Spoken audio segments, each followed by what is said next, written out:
ഇന്നിവിടെ ഈ നിമിഷം ദൈവശക്തി വെളിപ്പെടട്ടെ.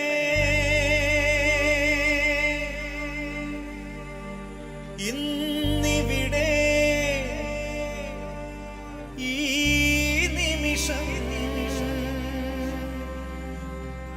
ദൈവശക്തി വെളിപ്പെടട്ടെ.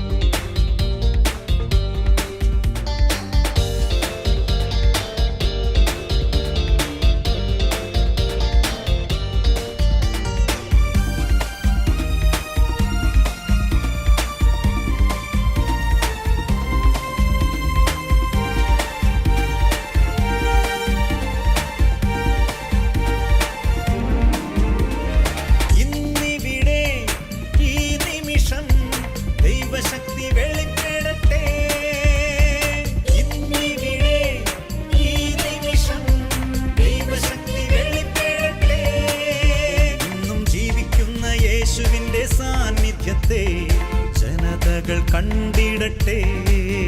ഇന്നും ജീവിക്കുന്ന യേശുവിന്റെ സാന്നിധ്യത്തെ ജനതകൾ കണ്ടിടട്ടെ.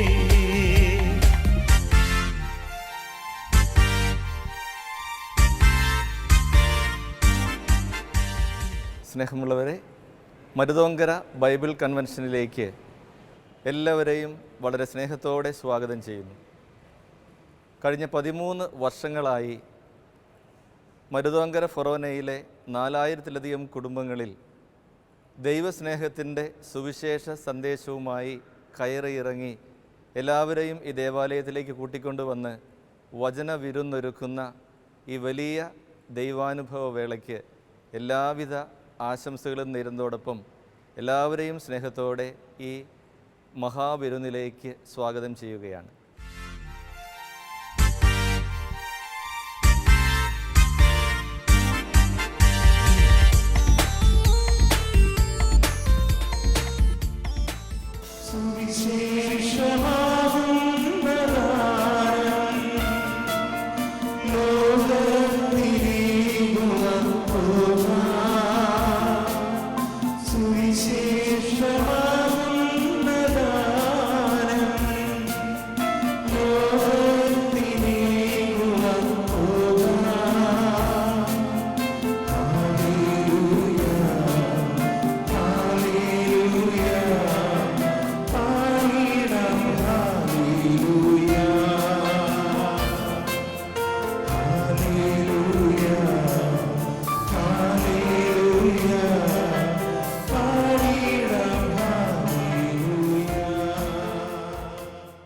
സമാധാനം നിങ്ങളോടുകൂടെ. വിശുദ്ധ യോഹന്നാൻ അറിയിച്ച നമ്മുടെ കർത്താവ് ഈശോ മിശിഹായുടെ പരിശുദ്ധ സുവിശേഷം. ആദിയിൽ വചനമുണ്ടായിരുന്നു, വചനം ദൈവത്തോട് കൂടെയായിരുന്നു, വചനം ദൈവമായിരുന്നു. അവൻ ആദിയിൽ ദൈവത്തോട് കൂടെയായിരുന്നു. സമസ്തവും അവനിലൂടെ ഉണ്ടായി, ഒന്നും അവനെ കൂടാതെ ഉണ്ടായിട്ടില്ല. അവനിൽ ജീവനുണ്ടായിരുന്നു, ആ ജീവൻ മനുഷ്യരുടെ വെളിച്ചമായിരുന്നു. ആ വെളിച്ചം ഇരുളിൽ പ്രകാശിക്കുന്നു, അതിനെ കീഴടക്കുവാൻ ഇരുളിന് കഴിഞ്ഞില്ല.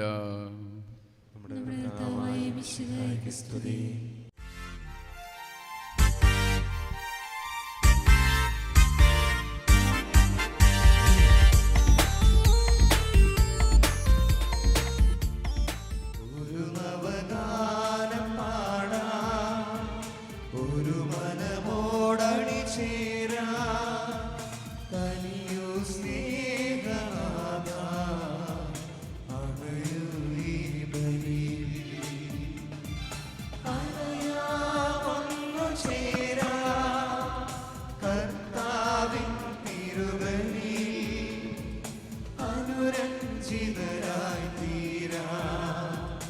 ബലിയർപ്പകരായി മാറാം. അണയാമൊന്നു ചേരാം കർത്താവിൻ തിരുബലിയിൽ അനുരഞ്ജിതരായി തീരാം.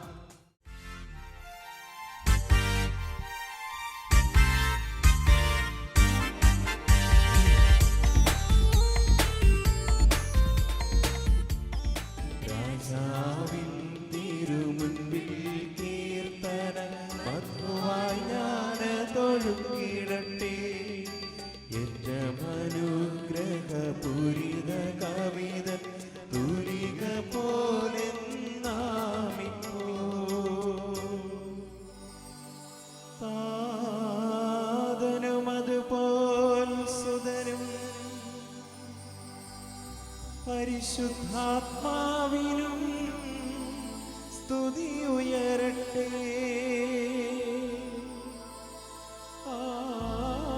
ആദിമുതൽക്കേ ഇന്നും നിത്യവുമായി ഭവിച്ചിടട്ടെ.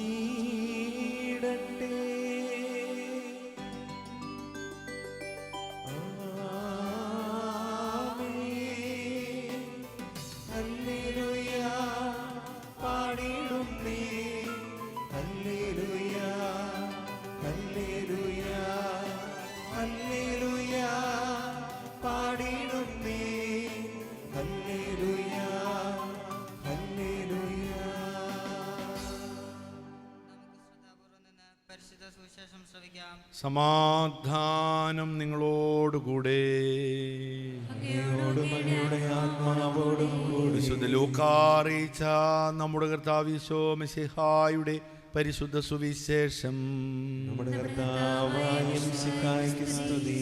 ഒരധികാരി അവനോട് ചോദിച്ചു, നല്ലവനായ ഗുരോ, നിത്യജീവൻ അവകാശമാക്കാൻ ഞാൻ എന്ത് ചെയ്യണം? ഈശോ പറഞ്ഞു, എന്തുകൊണ്ടാണ് നീ എന്നെ നല്ലവനെന്ന് വിളിക്കുന്നത്? ദൈവം ഒരുവനല്ലാതെ നല്ലവനായി മറ്റാരുമില്ല. പ്രമാണങ്ങൾ നിനക്കറിയാമല്ലോ. വ്യഭിചാരം ചെയ്യരുത്, കൊല്ലരുത്, മോഷ്ടിക്കരുത്, കള്ളസാക്ഷ്യം നൽകരുത്, പിതാവിനെയും മാതാവിനെയും ബഹുമാനിക്കുക. അവൻ പറഞ്ഞു, ചെറുപ്പം മുതലേ ഇവയെല്ലാം ഞാൻ പാലിച്ചിട്ടുണ്ട്. അത് കേട്ട് ഈശോ അവനോട് പറഞ്ഞു, ഇനിയും നിനക്ക് ഒരു കുറവുണ്ട്. നിനക്കുള്ളതെല്ലാം വിറ്റ് ദരിദ്രർക്ക് കൊടുക്കുക, അപ്പോൾ സ്വർഗത്തിൽ നിനക്ക് നിക്ഷേപമുണ്ടാകും. അനന്തരം വന്ന് എന്നെ അനുഗമിക്കുക. ഇത് കേട്ടപ്പോൾ അവൻ അതീവ ദുഃഖിതനായി തീർന്നു, കാരണം അവൻ ഏറെ ധനികനായിരുന്നു. ഈശോ അവനെ നോക്കി പറഞ്ഞു, സമ്പത്തുള്ളവർ ദൈവരാജ്യത്തിൽ പ്രവേശിക്കുന്നത് എത്ര ദുഷ്കരം! ധനികൻ ദൈവരാജ്യത്തിൽ പ്രവേശിക്കുന്നതിനേക്കാൾ എളുപ്പം ഒട്ടകം സൂചിക്കുഴയിലൂടെ കടന്നു പോകുന്നതാണ്. നമ്മുടെ കർത്താവായ മിശിഹായ്ക്ക് സ്തുതി. കർത്താവിൻ്റെ രക്ഷയും പ്രകാശവുമാകുന്നു, ഞാൻ ആരെ പേടിക്കണം? കർത്താവിൻ്റെ ജീവിതത്തിൻ്റെ കോട്ടയാകുന്നു, ഞാൻ ആരുടെ മുമ്പിൽ മുട്ടുമടക്കണം?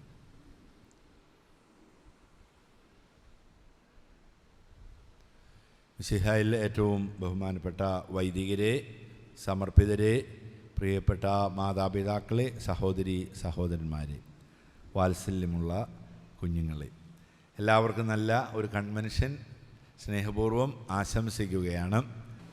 എല്ലാ വർഷവും ഇത് 13ാമത്തെ കൺവെൻഷൻ എന്നാണ് നോട്ടീസിലുള്ളത്.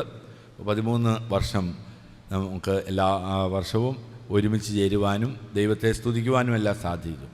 സഖറിയായുടെ പ്രവചനം 9-ാം അധ്യായം 8-ാമത്തെ തിരുവചനമാണ് ഈ കൺവെൻഷൻ്റെ ആപ്തവാക്യമായിട്ട്, മുദ്രാവാക്യമായിട്ട് സ്വീകരിച്ചിട്ടുള്ളത്. ആരും കയറിയിറങ്ങി നടക്കാതിരിക്കാൻ ഞാൻ എൻ്റെ ഭവനത്തിന് ചുറ്റും പാളയമടിച്ച് കാവൽ നിൽക്കും. ആരും കയറിയിറങ്ങി നടക്കാതിരിക്കാൻ ഞാൻ എൻ്റെ ഭവനത്തിന് ചുറ്റും പാളയമടിച്ച് കാവൽ നിൽക്കും. മനോഹരമായൊരു വചനം സഖറിയായുടെ പ്രവചനത്തിൽ നിന്ന് 9-ാം അധ്യായം 8-ാമത്തെ തിരുവചനം. കർത്താവിൻ്റെ സംരക്ഷണം പ്രത്യേകമായിട്ട് നമുക്കുണ്ടാകുമെന്ന് നമ്മെ ഓർമ്മിപ്പിക്കുന്ന വചനമാണിത്. അപ്പോൾ ഈ വചനം പ്രത്യേകമായി ആശ്വാസം നൽകുന്നതാണ്. കർത്താവ് നമ്മുടെ കൂടെ ഉണ്ടല്ലോ, നമുക്കൊരു ബുദ്ധിമുട്ടും ഉണ്ടാകുകയില്ല, വിഷമം ഉണ്ടാകുകയില്ല. കർത്താവ് എപ്പോഴും നമ്മെ സഹായിച്ചുകൊണ്ടിരിക്കും എന്ന് നമ്മെ ഓർമ്മിപ്പിക്കുകയാണ്. അത് കർത്താവിൻ്റെ ആ സഹായം ഓർക്കുന്നതിന് വേണ്ടി കൺവെൻഷനിൽ മുഴുവനും നമുക്ക് പ്രത്യേകമായിട്ട് പ്രാർത്ഥിക്കാം. ഈ കൺവെൻഷനിൽ കർത്താവ് നമ്മോടൊപ്പമുണ്ട്, അവിടെ നമുക്ക് സഹായമായിട്ട് എപ്പോഴും ഉണ്ടെന്നുള്ള പ്രമേയം നമുക്ക് ശക്തമായിട്ട് നമ്മുടെ ഹൃദയത്തിൽ സൂക്ഷിക്കാം. സഖറിയായുടെ പ്രവചനം 9-ാം അധ്യായത്തിലെ ആ മനോഹരമായ വാക്യം തന്നെ അത് നമുക്കെപ്പോഴും അറിയാം. നിയമാവർത്തന പുസ്തകം 32-ാം അധ്യായം 10-ാം തിരുവചനത്തിൽ നാം വായിക്കുന്നുണ്ട്. മോശയുടെ ആഴമായ അനുഭവമാണ് പറയുക.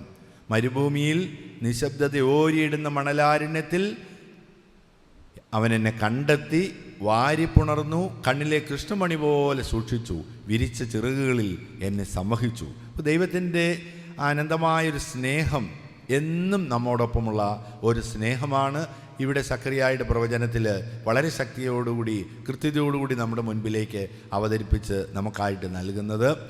ആരും കയറിയിറങ്ങാൻ പരിശ്രമിച്ചാലും കർത്താവ് നമ്മെ ഒരു കുഴപ്പവുമില്ലാതെ നമ്മുടെ ആത്മീയ ജീവിതത്തിൽ തിന്മയുടെ ശക്തികൾ ഒരിക്കലും കടന്നു വരാതെ അവിടുന്ന് നമ്മെ കാത്തു പരിപാലിക്കും. ദൈവത്തിൻ്റെ അനന്തമായ പരിപാലന നമ്മോടൊപ്പം ഉണ്ടെന്ന് നമ്മെ ഓർമ്മിപ്പിക്കുന്ന ധന്യമായ നിമിഷങ്ങളാണ്. ഈ കൺവെൻഷനിൽ നിന്ന് വളരെയധികം അനുഗ്രഹവും കൃപയും എപ്പോഴും സ്വന്തമാക്കുവാൻ പരിശ്രമിക്കണം. അപ്പോൾ ദൈവത്തിൻ്റെ അനുഗ്രഹം നമുക്ക് ലഭിക്കും.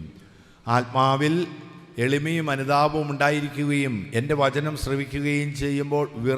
ശ്രവിക്കുമ്പോൾ വിറയ്ക്കുന്നവരെയാണ് ഞാൻ അനുഗ്രഹിക്കുക എന്ന് യെശയ്യായുടെ പ്രവചനം 62-ാം അധ്യായത്തിൽ 2-ാമത്തെ വചനത്തിൽ 66:2 നമ്മെ പഠിപ്പിക്കുന്നുണ്ട്. ആർക്കാണ് ഐശ്വര്യം നൽകുക? ആരെയാണ് ദൈവം അനുഗ്രഹിക്കുക? ആരുടെ കൂടെയാണ് ഉണ്ടായിരിക്കുക? ആത്മാവിൽ എളിമയും അനുതാപവും ഉണ്ടായിരിക്കുകയും എൻ്റെ വചനം കേൾക്കുമ്പോൾ വിറയ്ക്കുകയും ചെയ്യുന്നവരെ ഞാൻ അനുഗ്രഹിക്കും. അപ്പോൾ ഈ കൺവെൻഷനിൽ നമുക്ക് അവിടുത്തെ പ്രത്യേകമായ സംരക്ഷണം നമുക്കുണ്ടാകുന്നതിന് വേണ്ടി പ്രത്യേകമായിട്ട് പ്രാർത്ഥിക്കാം. അവിടുത്തെ ആത്മാവിൽ അനുതാപവും എളിമയും നമ്മളിൽ നിറഞ്ഞു നിൽക്കുക. അപ്പോൾ നമുക്ക് വചനം കേൾക്കുമ്പോൾ വിറയ്ക്കും. അവിടുത്തെ വചനം കേട്ട് വിറച്ച് നമുക്ക് കൂടുതൽ ശക്തി പ്രാപിച്ച് അവിടെ നമുക്ക് സംരക്ഷണം നൽകും. വചനം നമുക്ക് സംരക്ഷണം നൽകും. ആ വചനത്തോട് ചേർന്ന് സഞ്ചരിക്കുവാൻ പ്രത്യേകമായിട്ട് നമ്മെ സഹായിക്കുകയും ചെയ്യുന്ന ദിവസങ്ങളാണ് നമുക്കുള്ളത്. അതിലേറ്റവും 26-ാം സങ്കീർത്തനത്തിൻ്റെ ആദ്യത്തെ 2 ഭാഗം ഞാൻ ആദ്യം തന്നെ പങ്കുവച്ചു. ദൈവം എത്ര ഒരു ആഴമായ ആത്മീയതയുള്ളവർ ദൈവത്തെ എത്രമാത്രം ആശ്രയിക്കും, ദൈവം അവരെ പരിരക്ഷിക്കുമെന്നുള്ളതിൻ്റെ ഉത്തമ സങ്കീർത്തകൻ്റെ ആഴമായ ആധ്യാത്മിക അനുഭവമാണ് അവിടെ ഉള്ളത്. കർത്താവിൻ്റെ രക്ഷയും പ്രകാശവുമാണ്. ഞാൻ ആരെ പേടിക്കണം? കർത്താവ് എൻ്റെ ജീവിതത്തിൻ്റെ കോട്ടയാണ്. ഞാൻ ആരുടെ മുമ്പിൽ മുട്ടുമടങ്ങണം? മഹാസൈന്യങ്ങൾ തന്നെ എനിക്കെതിരെ വന്നാലും ഞാൻ ഭയപ്പെടുകയില്ല. എനിക്കെതിരെ യുദ്ധമുണ്ടായാലും ഞാൻ പ്രതീക്ഷയുള്ളവനാണ്. എങ്ങനെയാണ്? ഒരു കാര്യം ഞാൻ കർത്താവിനോട് ചോദിച്ചിട്ടുണ്ട്, അത് തന്നെ ഞാൻ വീണ്ടും പ്രാർത്ഥിക്കുന്നു. എനിക്ക് ജീവിതകാലം മുഴുവൻ കർത്താവിൻ്റെ ഭവനത്തിൽ വസിക്കണം, അവിടുത്തെ ഭവനം സന്ദർശിച്ച് അവിടുത്തെ മാധുര്യം ആസ്വദിക്കണം. അതാണ് നമ്മെ കർത്താവ് സംരക്ഷിക്കും. എനിക്കൊരു വലിയൊരു ആഗ്രഹമേ ഉള്ളൂ, അവിടുത്തെ ഭവനം സന്ദർശിച്ച് അവിടെ വസിക്കണം. ആ മാധുര്യം എനിക്ക് എന്നും ആസ്വദിക്കണം. കാരണം എന്തെന്നാൽ എൻ്റെ പീഡകളുടെ കാലത്ത് തൻ്റെ കൂടാരത്തിൽ അവിടുന്ന് എന്നെ സംരക്ഷിക്കും. കൂടാരത്തിൻ്റെ തണലിൽ അവിടുന്ന് എന്നെ മറച്ചുകൊള്ളും. കർത്താവ് തൻ്റെ കൂടാരത്തിൽ നമ്മെ സംരക്ഷിക്കും. നമ്മുടെ പീഡകളുടെ കാലത്ത് വേദനയും ദുഃഖങ്ങളും ഇല്ലാത്തവരില്ല. കർത്താവ് നമ്മെ പ്രത്യേകമായിട്ട് സംരക്ഷിക്കും. നമുക്ക് ചുറ്റും പാളയമടിച്ച് കാവൽക്കാരെ നിർത്തും എന്ന സഖറിയായുടെ പ്രവചനം ഇവിടെ സങ്കീർത്തകൻ സ്വന്തം അനുഭവമായിട്ട് നമുക്ക് പങ്കുവെച്ച് തരികയാണ്. എനിക്ക് അവിടുത്തെ ഭവനത്തിൽ വസിക്കണം, അവിടുത്തെ മാധുര്യം ആസ്വദിക്കണം. കാരണം എൻ്റെ പീഡകളുടെ കാലത്ത് തൻ്റെ കൂടാരത്തിൽ അവിടുന്ന് എന്നെ മറച്ചുകൊള്ളും. കൂടാരത്തിൻ്റെ തണലിൽ അവിടുന്ന് എന്നെ സംരക്ഷിക്കും. പിന്നീട് അവിടുന്ന് ഒരു പാറമേൽ എന്നെ സുരക്ഷിതനായിട്ട് സ്ഥാപിക്കും. ചുറ്റുമുള്ള ശത്രുക്കൾക്കുപരിയായിട്ട് എൻ്റെ ശിരസ് അവൻ ഉയർത്തും. അങ്ങനെ കർത്താവിൻ്റെ സംരക്ഷണം എപ്പോഴും നമ്മുടെ കൂടെ ഉണ്ടാകും എന്ന് സങ്കീർത്തകന് അനുഭവിക്കുകയാണ്, സ്വന്തമായിട്ട് മനസ്സിലാക്കുകയാണ്, ഹൃദയത്തിൽ ചേർത്ത് വെക്കുകയാണ്. ആ ഒരു അനുഭവമാണ് ഈ കൺവെൻഷനിലൂടെ നമുക്ക് ലഭിക്കുക. കർത്താവിൻ്റെ സംരക്ഷണം നമുക്ക് ചുറ്റും കർത്താവിൻ്റെ സൈന്യങ്ങൾ കാവൽക്കാരായിട്ട് നിൽക്കുകയാണ്. ആ മരുഭൂമിയിൽ നിശബ്ദത ഓരിയിടുന്ന മണലാരണ്യത്തിൽ വാരിപ്പുണരുകയും കണ്ണിലെ കൃഷ്ണമണി പോലെ സൂക്ഷിക്കുകയും ചെയ്യുമ്പോൾ ആ കൂടാരത്തിൻ്റെ തണലിൽ അവിടെ തന്നെ സംരക്ഷിക്കുന്ന സങ്കീർത്തകൻ്റെ അനുഭവം നമുക്ക് ഇവിടെ പങ്കുവെച്ച് തരികയാണ്. ഈ കൺവെൻഷനിൽ പങ്കെടുക്കുമ്പോൾ അവിടുത്തെ നമ്മുടെ എളിമയും അനുതാപവും നമുക്കുണ്ടാകുമ്പോൾ നമുക്കതിന് സാധിക്കും. അതുകൊണ്ട് അവിടുത്തെ കൂടാരത്തിൽ ഞാൻ സ്തോത്രബലി അർപ്പിക്കും. സങ്കീർത്തകൻ പാടുകയാണ്, അത് അവിടുന്ന് തന്നെ എൻ്റെ പീഡകളുടെയും വിഷമങ്ങളുടെയും കാലത്ത് അവിടുന്ന് എന്നെ സംരക്ഷിക്കുമ്പോൾ ഞാൻ അവിടുത്തെ കൂടാരത്തിൽ ഞാൻ അവിടുത്തേക്ക് സ്തോത്രബലി അർപ്പിക്കും. എൻ്റെ ഹൃദയം അങ്ങയോട് സംസാരിക്കും, എൻ്റെ കണ്ണുകൾ അങ്ങയെ തിരയും. അപ്പോൾ കർത്താവ് എൻ്റെ കൂടെയുണ്ട്. ആരെല്ലാം എനിക്ക് ഏതെല്ലാം തലത്തെ യുദ്ധമുണ്ടായാലും കർത്താവ് എന്നെ സംരക്ഷിക്കും. അവിടുത്തെ സൈന്യം, കർത്താവിൻ്റെ സൈന്യം ചുറ്റും പാളയമടിച്ച് എന്നെ സംരക്ഷിക്കും എന്ന് പ്രത്യേകമായിട്ട് പഠിപ്പിക്കുകയാണ്, എന്നെ ഓർമ്മിപ്പിക്കുകയാണ്. 130-ാം സങ്കീർത്തനത്തിൽ ഇതേ ആത്മീയ അനുഭവം തന്നെ പങ്കുവെക്കുന്നുണ്ട് സങ്കീർത്തകൻ. വീണ്ടും മലമുകളിലേക്ക് ഞാൻ കണ്ണുകൾ ഉയർത്തി, എവിടെ നിന്ന് എനിക്ക് സഹായം ലഭിക്കും? സങ്കീർത്തകൻ പ്രാർത്ഥിക്കുകയാണ്, മലമുകളിലേക്ക്, അതായത് സ്വർഗീയ ജെറൂസലമിലേക്ക് ഞാൻ കണ്ണുകൾ ഉയർത്തി, എവിടെ നിന്ന് എനിക്ക് സഹായം ലഭിക്കും? ആകാശവും ഭൂമിയും സൃഷ്ടിച്ച കർത്താവേ, എൻ്റെ സഹായത്തിന് വരണമേ എന്ന് പ്രാർത്ഥിക്കുക. അങ്ങനെ പ്രാർത്ഥിക്കാത്തവരാരാ നമ്മിലുള്ളത്? നമുക്ക് മലമുകളിലേക്ക് കണ്ണുകൾ ഉയർത്തി, പക്ഷേ കർത്താവിൻ്റെ സഹായത്തിന് വരണമേ എന്ന് നമ്മൾ പ്രാർത്ഥിക്കും. ഉടനെ കർത്താവ് നൽകുന്ന നല്ലൊരു മറുപടി, അത് നമുക്ക് മനസ്സിന് കുളിർമയേകുന്നതാണ്, സന്തോഷം. നിന്റെ കാൽ വഴുതാൻ അനുവദിക്കുകയില്ല, നിന്റെ കാവൽക്കാരൻ ഉറങ്ങുകയേയില്ല. ഇസ്രായേലിൻ്റെ കാവൽക്കാരൻ ഉറങ്ങുകയോ മയങ്ങുകയോ ഇല്ല. കർത്താവ് ഇസ്രായേലിൻ്റെ കാവൽക്കാരൻ, നിന്റെ കാൽ വഴുതാൻ അനുവദിക്കുകയില്ല, നിന്റെ കാവൽക്കാരൻ ഉറങ്ങുകയുമില്ല. ഇസ്രായേലിൻ്റെ കാവൽക്കാരൻ ഉറങ്ങുകയോ മയങ്ങുകയോ ഇല്ല എന്ന് അവിടുന്ന് പഠിപ്പിക്കുകയാണ്. അപ്പോൾ നമുക്ക് ഈ കൺവെൻഷൻ ദിവസങ്ങളിൽ ആയിരിക്കുമ്പോൾ കർത്താവിൻ്റെ വലിയ പ്രൊട്ടക്ഷൻ, സംരക്ഷണം എപ്പോഴും നമുക്കുണ്ടാകുന്നതിന് വേണ്ടി നമുക്ക് പ്രാർത്ഥിക്കാം. അത് നമുക്ക് വലിയ ആശ്വാസം നൽകുന്നതാണ്. മലമുകളിലേക്ക് നമ്മൾ കണ്ണുകൾ ഉയർത്തുമ്പോൾ, മഹാസൈന്യങ്ങൾ തന്നെ എനിക്കെതിരെ യുദ്ധമുണ്ടാകുമ്പോൾ എല്ലാം കർത്താവിൻ്റെ സ്നേഹം, കർത്താവ് സ്നേഹിക്കുന്നവരെ എപ്പോഴും പരിപാലിച്ചുകൊണ്ട് അവിടുന്ന് നമ്മോടൊപ്പം ഉണ്ടായിരിക്കുമെന്ന് നമ്മെ ഓർമ്മിപ്പിക്കുകയാണ്. അപ്പോൾ ഇത് നമുക്ക് അനുഗ്രഹം നൽകുന്ന നിമിഷങ്ങളായിട്ട് തന്നെ അനുഭവപ്പെടണം. നമുക്ക് ആത്മാവിൽ അനുതാപവും എളിമയും ഉണ്ടായിരിക്കുകയും അവിടുത്തെ വചനം ശ്രവിക്കുന്ന ധാരാളം വചനം ശ്രവിക്കുക അവസരത്തിൽ നമ്മുടെ ഹൃദയം വിറയ്ക്കുകയും ചെയ്യണം. അപ്പോൾ കർത്താവിൻ്റെ വലിയ സ്നേഹം നമ്മോടൊപ്പം നിറഞ്ഞു നിൽക്കും. നമുക്കതിനു വേണ്ടി പ്രത്യേകമായിട്ട് പ്രാർത്ഥിക്കാം. രക്ഷകനായ ദൈവത്തിൻ്റെ ആ വലിയ സഹായവും കൃപയും എല്ലാം ലഭിക്കുന്നത്. സങ്കീർത്തകന് പ്രത്യേകമായിട്ട് പറയുമ്പോൾ നമുക്ക് ചുറ്റും പാളയമടിച്ച് കാവൽ നിൽക്കുന്ന ഒരു സൈന്യത്തെ നമുക്ക് ദർശിക്കുവാൻ അവിടുത്തെ സാധിക്കുകയാണ്. ആ സ്നേഹത്തിൻ്റെ ചെന്നായ്ക്കൾ എൻ്റെ രക്തത്തിനായിട്ട് ഒരു പ്രാർത്ഥിക്കുകയാണ്. ചെന്നായ്ക്കൾ തൻ്റെ രക്തത്തിനായിട്ട് ദാഹിക്കുന്ന ചെന്നായ്ക്കൾ ചുറ്റും നിൽക്കുമ്പോൾ അവിടുത്തെ തൻ്റെ ഭവനത്തിൽ ഉറങ്ങാത്ത കാവൽക്കാരനായിട്ട് അവിടുന്ന് ഉണ്ടാകുമെന്ന് പ്രാർത്ഥനയുണ്ട്. ആ പ്രാർത്ഥന പോലെ നമ്മുടെ ഈ കൺവെൻഷൻ ദിവസങ്ങളിൽ നമുക്ക് ചുറ്റുമായിരുന്നു കൊണ്ട് നമ്മെ സംരക്ഷിക്കുവാൻ അവിടത്തേക്ക് സാധിക്കട്ടെ എന്ന് നമുക്ക് പ്രത്യേകമായിട്ട് പ്രാർത്ഥിക്കാം. ഈ കൺവെൻഷനിൽ നിന്നുള്ള എല്ലാ അനുഗ്രഹവും കൃപയും നമുക്ക് സ്വന്തമാക്കുകയും ചെയ്യണം. വലിയ അനുഗ്രഹത്തിൻ്റെയും കൃപയുടെയും എല്ലാം നിമിഷങ്ങളാണ് കൺവെൻഷനിനുള്ളത്. അത് കൂടുതൽ സ്നേഹത്തോടുകൂടി അനുഭവിച്ചുകൊണ്ട് പങ്കുവെച്ചുകൊണ്ട് ദൈവത്തെ സ്തുതിക്കുവാൻ നമുക്ക് പ്രത്യേകമായിട്ട് പ്രാർത്ഥിക്കാം. നമുക്കെപ്പോഴും കാവൽ നിൽക്കണമേ, എനിക്കെപ്പോഴും ചുറ്റും സൈന്യമായിട്ട് നിൻ്റെ കാവൽക്കാരെ നിർത്തണമേ എന്ന് പ്രത്യേകമായിട്ട് പ്രാർത്ഥിക്കാം. ഈ കൺവെൻഷൻ്റെ എല്ലാം കാവൽ നിൽക്കുന്നത് അമ്മയാണ്. പരിശുദ്ധ അമ്മയുടെ മാധ്യസ്ഥ്യം പ്രത്യേകമായിട്ട് അപേക്ഷിച്ചുകൊണ്ട് നമുക്കായിരിക്കാം. അമ്മ നമ്മെ എപ്പോഴും അനുഗ്രഹിക്കും. അതോടൊപ്പം തന്നെ കൂടുതൽ കൃപയും അനുഗ്രഹവും എല്ലാ മേഖലകളിലും നമുക്ക് ലഭിക്കും. ഈ അവസരത്തിൽ കർത്താവിൻ്റെ വചനം കേൾക്കുമ്പോൾ നമ്മുടെ ഹൃദയത്തിൽ എളിമയും അനുതാപവും ഉണ്ടാകുകയും നമുക്ക് വചനം കേൾക്കുമ്പോൾ നാം വിറയ്ക്കുകയും ചെയ്യുവാനുള്ള കൃപ നൽകണമേ എന്ന് പ്രാർത്ഥിക്കാം. ഈ കൺവെൻഷന് വേണ്ടി നേതൃത്വം നൽകുന്ന ഇവിടെ കടന്നു വരുന്ന നിരവധി ആളുകളുണ്ട്. അവർക്കെല്ലാം ആവശ്യമായ എല്ലാ കൃപകളും നൽകണമേ. അവരുടെ യാത്രയിലെല്ലാം സംരക്ഷണം നൽകണമേ, നല്ല ശബ്ദം നൽകണമേ എന്നെല്ലാം നമുക്ക് അവർക്ക് വേണ്ടിയെല്ലാം പ്രാർത്ഥിക്കാം. വചനം പങ്കുവെക്കാൻ ഇവിടെ കടന്നു വരുന്ന എല്ലാവരിലും ആത്മാവിൻ്റെ ജ്വലനമുണ്ടാകുന്നതിന് വേണ്ടി പ്രാർത്ഥിക്കുകയും ചെയ്യാം. നിങ്ങളുടെ പ്രാർത്ഥനകളിൽ താമരശ്ശേരി രൂപതയെയും എന്നെയും പ്രത്യേകമായിട്ട് സമർപ്പിക്കണമെന്നും പ്രത്യേകമായിട്ട് അഭ്യർത്ഥിക്കുകയാണ്. നമുക്കൊന്നു ചേർന്ന് പ്രാർത്ഥിക്കാം. ഒരിക്കൽ കൂടി ഈ കൺവെൻഷന് വേണ്ടി എല്ലാം ഒരുക്കങ്ങൾ നടത്തിയ എല്ലാവരെയും കൃതജ്ഞതയോടുകൂടി നമുക്ക് ഓർക്കാം, അവർക്ക് വേണ്ടി പ്രാർത്ഥിക്കാം. ഈ ദിവസങ്ങളിൽ അവിടുത്തെ വലിയ കൃപ നിങ്ങളിൽ ഓരോരുത്തരിലും ധാരാളമായി ഉണ്ടാകട്ടെ എന്ന് പ്രാർത്ഥിക്കുകയും ചെയ്യുന്നു. ദൈവത്തിൻ്റെ നാമത്തിന് മഹത്വം ഉണ്ടാകട്ടെ.